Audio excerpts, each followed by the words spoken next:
Question: what has been used to keep vampires away, make amazing tomato sauce, and used for thousands of years by different cultures to protect against heart disease, cancer, and infections? Don't you see? That's right, garlic. On today's episode of Dr. Dave's 411, we will explore the potential health benefits of garlic, so stay tuned. Garlic is an amazing plant, which is part of the onion family. No surprise there. Garlic contains a compound called allicin, a type of antioxidant that is responsible for many of garlic's alleged health benefits. Now, it's easy to get excited over garlic since it tastes so good and is used in so many dishes. Tomato sauce, linguine. Okay, sorry, I got sidetracked. But despite tasting great, garlic has also been touted as a health promoter for a variety of diseases. One of the most popular health claims about garlic is that it is good for your heart. But what exactly is the science behind this heart protective claim about garlic? And is garlic truly heart healthy? Now, as a cardiologist of Italian descent, the idea of garlic being heart healthy warms my own heart.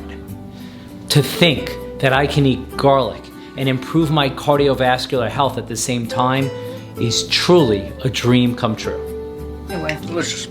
So, when we say that something is heart healthy, it usually means that a substance improves any of the following: cholesterol, blood pressure, or blood clot formation. Now, the following discussion will focus on studies involving humans, not rats, mice, test tubes, petri dishes, or other non-human organisms.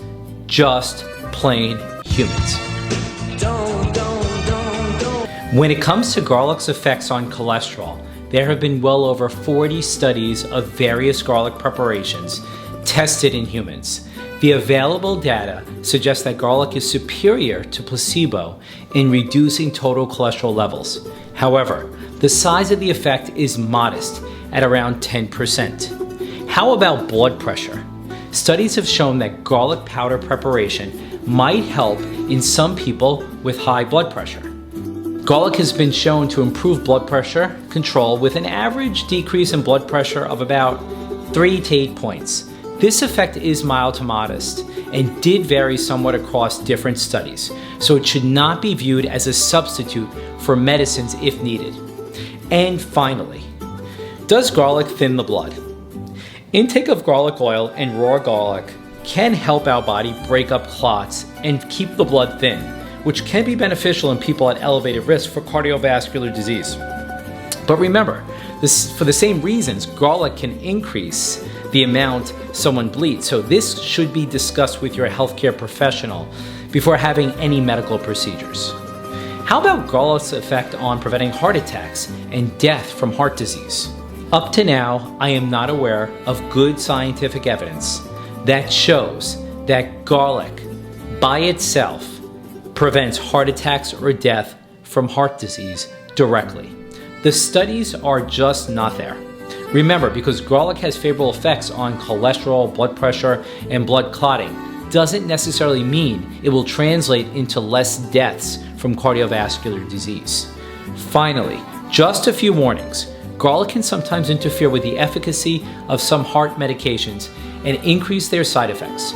For example, it could increase bleeding in patients already on blood thinners and even interfere with other medicines too. You should definitely speak to your doctor if you have any questions about the meds you're taking with garlic or garlic supplements. So, what is the verdict on garlic? Please, can I have a 5-minute recess? My next witness is not in the courtroom right now. Garlic appears to be promising and could help with blood pressure and cholesterol. It should be part of a well-balanced diet combined with exercise. But remember, you should not rely on garlic alone to improve your cardiovascular health. And it is probably not a good idea to use garlic in excess. You know that, I know that, we all know that, and all I do is act on that. So go ahead, enjoy the tomato sauce with fresh garlic. Until next time, ciao.